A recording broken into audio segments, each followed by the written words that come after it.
Hey, this is WhyBeAre with BeamNG.drive, and today we're going to be taking a look at the GL83. So we have four options available to us. We have the stock turbo, off-road, and off-road turbo, which is the one we're going to be starting with because this vehicle looks like it was made for off-roading when you have this configuration, and I just wanted to start off by doing some off-roading. Now, the way this vehicle looks, it totally resembles a Toyota Land Cruiser. But nowhere does it actually say that it's a Land Cruiser, nor does it have any sort of Toyota or Land Cruiser badging on it. But when you look at it, it's just, you can't help but think Land Cruiser. So if I'm driving this around and I call it a Land Cruiser every now and then, yeah, that's why. Because I can't not think Land Cruiser when I look at this thing. Anyways, currently we have the most off-road capable version of the vehicle, which is about as off-road capable as the Off-Road D series. So it's more than capable to just drive around like this through Utah, but if you actually get some rocks and try to crawl on them, it will struggle in those kinds of situations because it has a lock differential in the rear, but a limited slip in the front, although I believe you could swap out the front one to have a lock differential in both the front and the rear if you wanted to. But to me, this vehicle feels like a perfect vehicle for doing this kind of stuff, where you're driving through a rough terrain, but you're driving at a reasonable speed. It's not like you're crawling over things and you have to go really slow. You can go, 40 miles per hour through here if you have the room, and the vehicle suspension will be able to cope with that. Unfortunately, though, it's a little bit too bumpy for us to get up to those speeds. At least right there it was. We could hop onto the road for a second, though, get a little bit of speed, and then go back onto the dirt.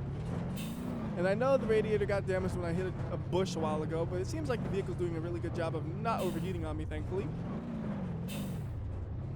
And now we'll go ahead and do something a little crazy. We'll try to go up on the edge of this mountain and drive on it, but I fully expect it to tip over. In fact, that's kind of why I wanted to do this, is to make it tip over. But maybe the vehicle's not going to cooperate, and it's going to be like, I am the Land Cruiser. I made the cruise, not tip.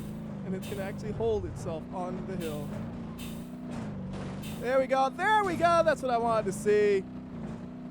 Get a little bit of damage going. Actually, a lot of damage going because that front suspension is absolutely ruined, and I think the rear just gave out too a little bit. Nope, both the fronts gave out, that's all.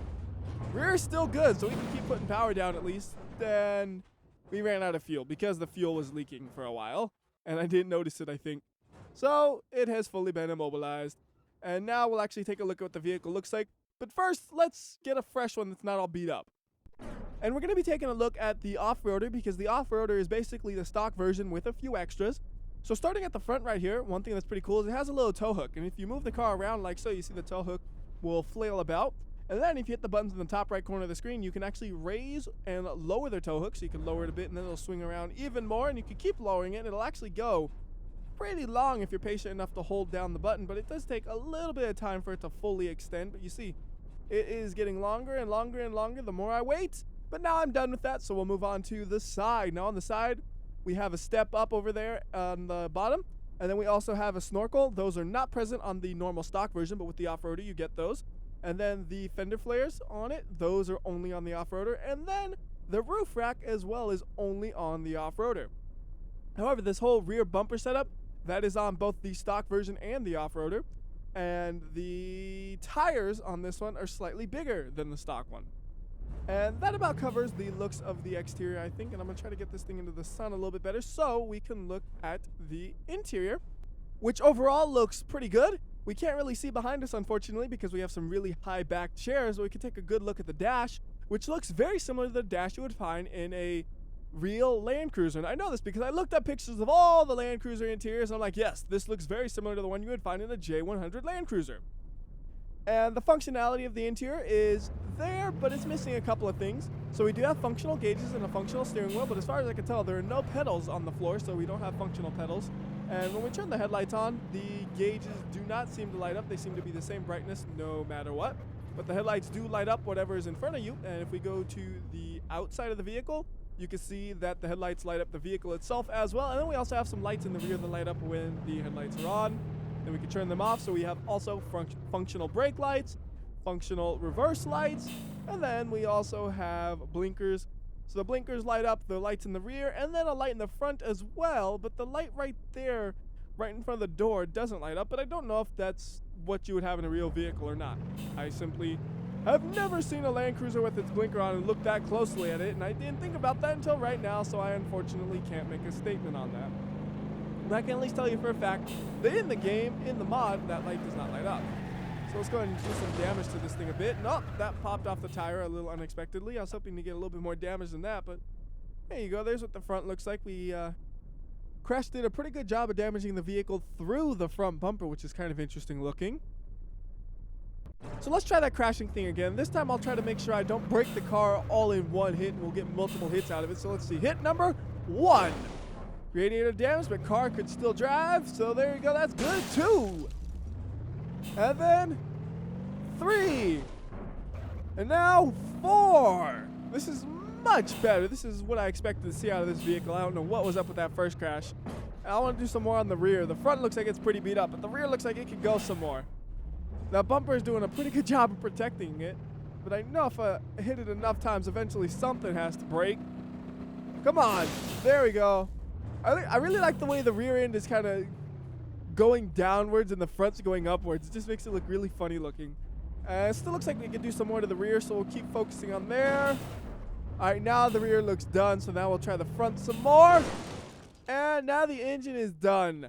But that car did very, very well at holding up, and that's what I expected to see out of this car. That first one was just a fluke that happened to hit in a way where it really got a bad hit on it. But there, very good job of holding up. How's the inside look? Inside held up very, very well, actually. There is absolutely nothing to complain about, it looks like, on the inside. The camera shifted a little bit back inside of the chair, but that is such a minor issue. That is amazing how well it held up. Usually when you have a crash that bad, the interior will have some sort of glitch, but this one did very good. There might be a little bit of an issue, ever so slightly, with the floor coming through the chairs or whatever right there, but that's like kind of, it has to happen because the whole rear end shifted so much.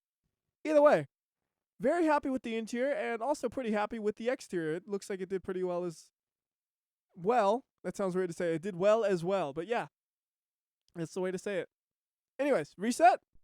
And as I mentioned earlier, there is the winch in the front with the hook on it. If we lower the hook a bit, we could actually grab it and pull the vehicle along by the hook. So you can see like so.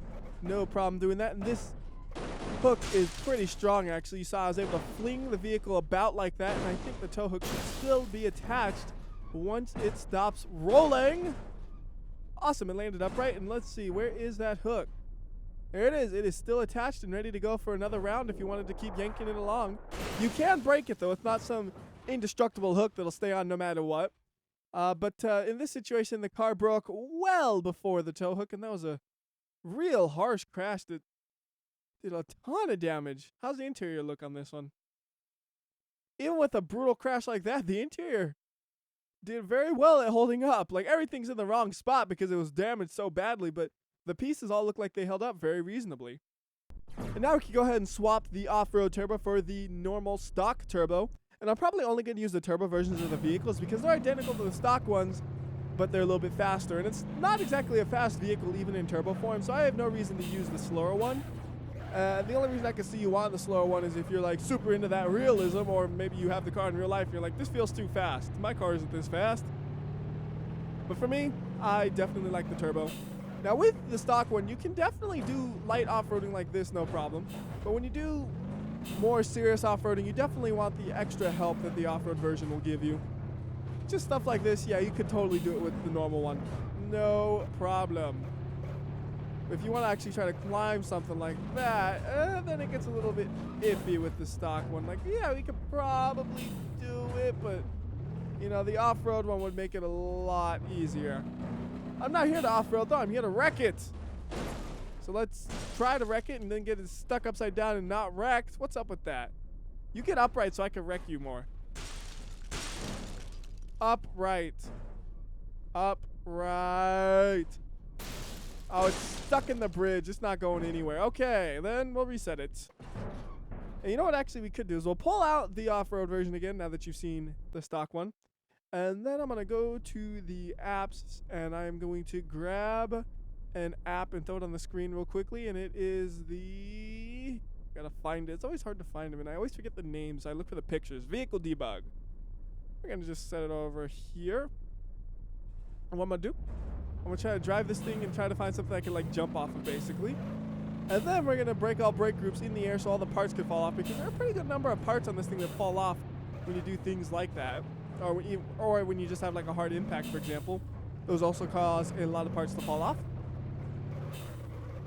So if we go up here, we'll be able to get to the top of this hill, and then we could jump off of it. So it'll take us a little bit of time to do that, but there's another chance to see how the vehicle just drives.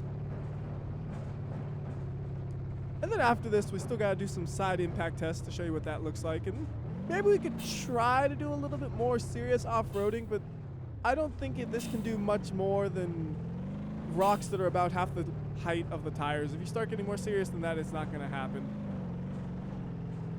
Unless, of course, you swapped out a few parts here and there, then it could be a little bit better, but still not great for that kind of thing. So here we go. Break all brake groups. Look at all those parts. It's beautiful. I don't know about you, but I want to see that again in slow-mo.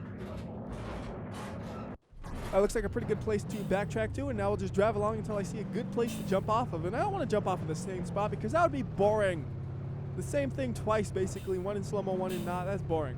So we'll find a different part to jump off of. And here we're going a little bit too slow, so we'll hold off on it. Maybe right after this little bit of downhill, that'd be a good spot. And then we just jump. We'll get about 8 times slow-mo. All wheels are off the ground, so we break all brake groups.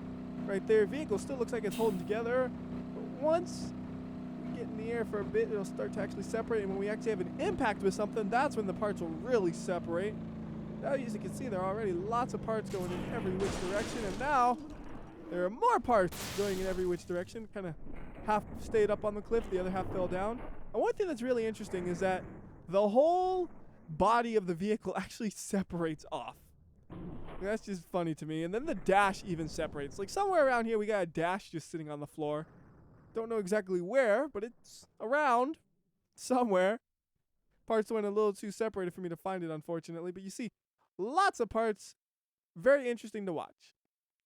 It feels like it's about time to swap out the map. So let's head from Utah to grid map.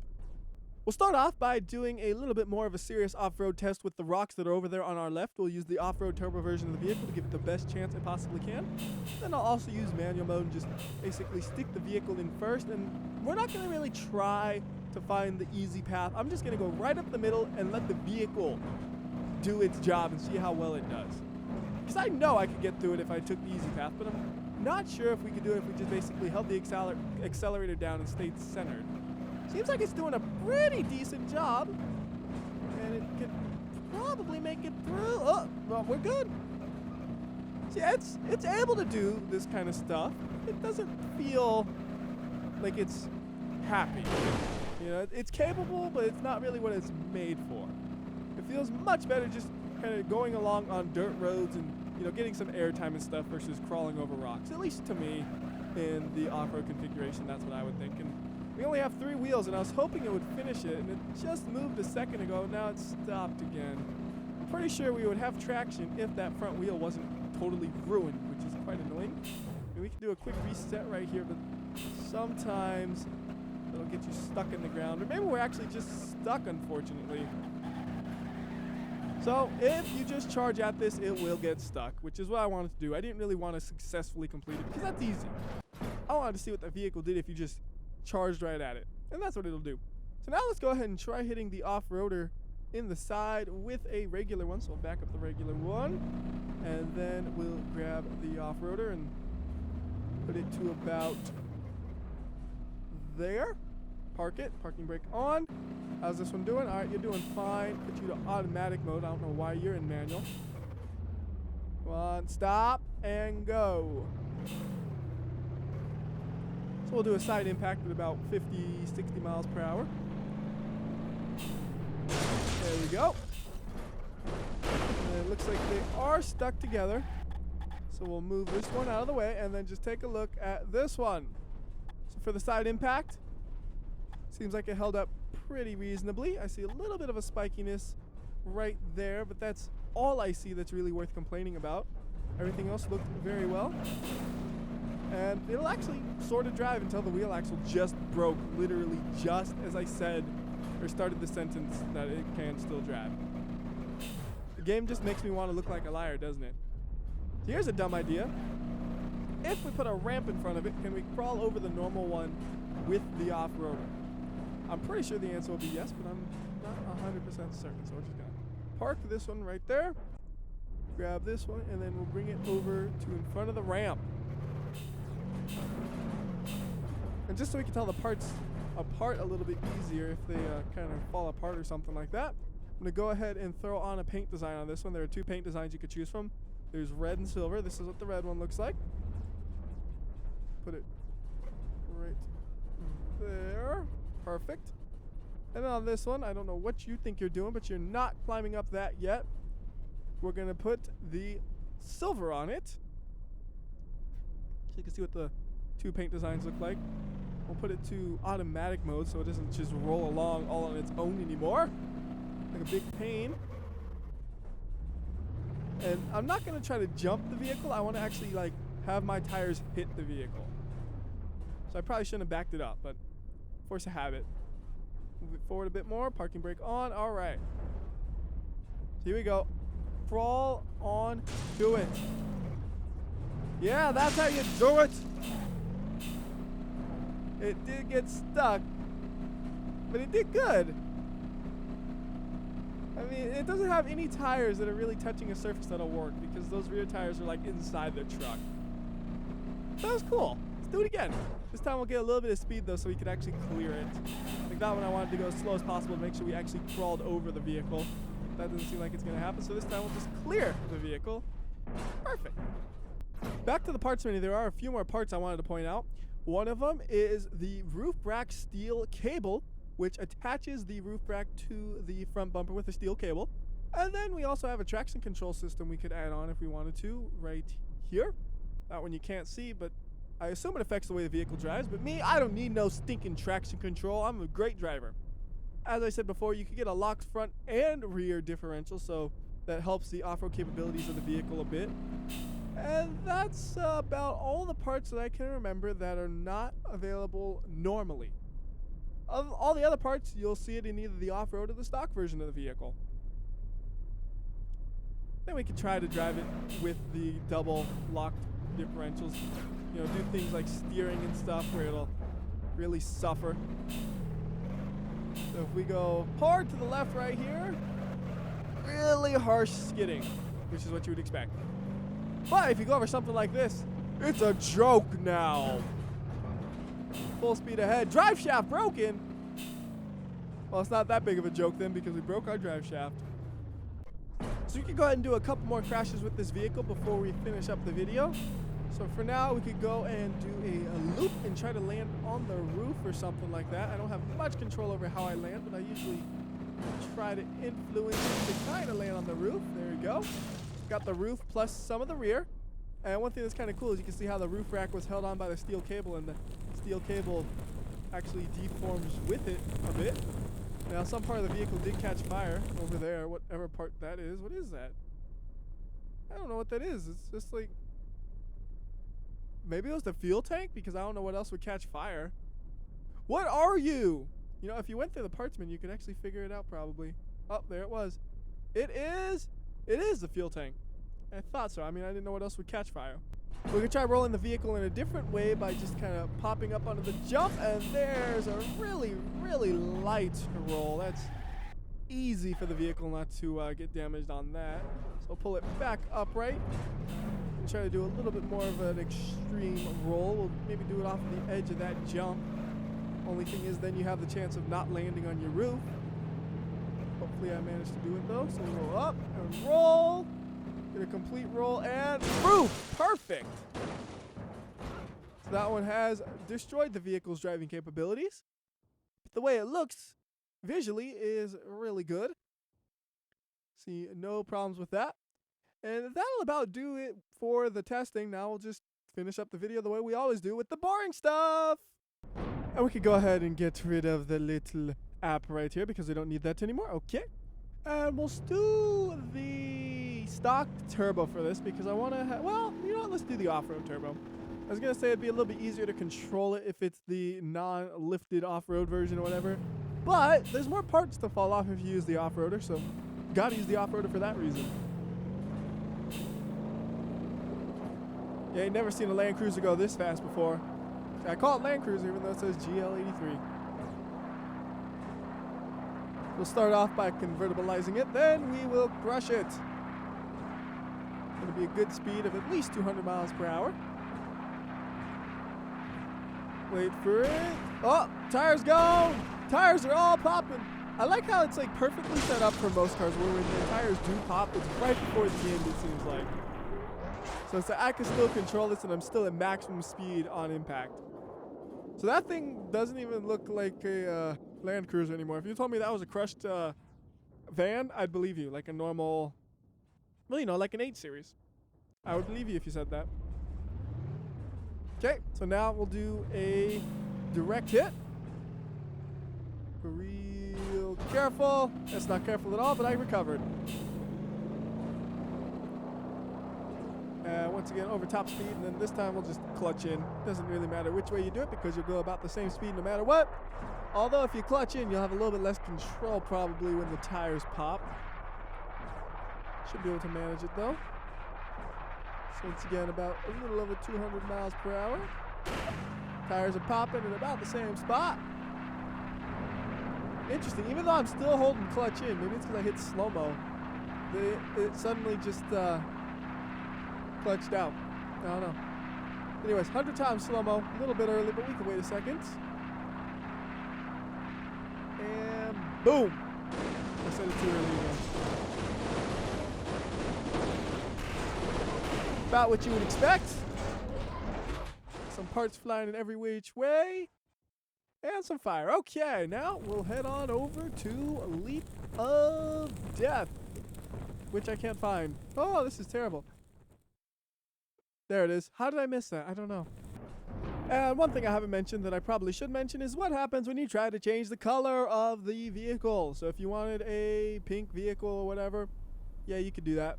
Just boom, boom, pink. Well, it's purplish, but close enough. Also, you can tune a good amount of the vehicle's options. Some vehicles you can't, but this one you got all these if you wanted to modify them. I, however, did not, because for me, if I'm tuning a vehicle, it's usually to handle better, and you're not going to be racing a Land Cruiser around a racetrack normally anyways. I mean, I'm sure it could be fun to try to make a racing version of the Land Cruiser by tuning, but I'm not gonna. At least not in this video. For this video, we're just going to throw it off a leap of death to finish things up. So pop it to 100 times slow-mo. Well, a little early. Okay, 100 times now. Where'd the vehicle go? It disappeared. And then full speed. A little ball of fire. Roll down the hill. Oh, or not. It got stuck. Okay, yeah, it's stuck. Reset, go again. Try to make sure we get a different angle this time. Like so. And this will be the full speed run.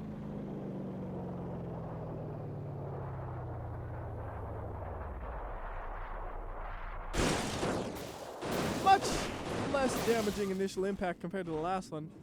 It was able to keep going with a lot of momentum, and it still resembles a vehicle at this point, which won't last for long. Ooh! It still resembles a vehicle, but it's not going to drive. So that will do it for this video. Till next time, this has been WhyBeAre. I'll see ya.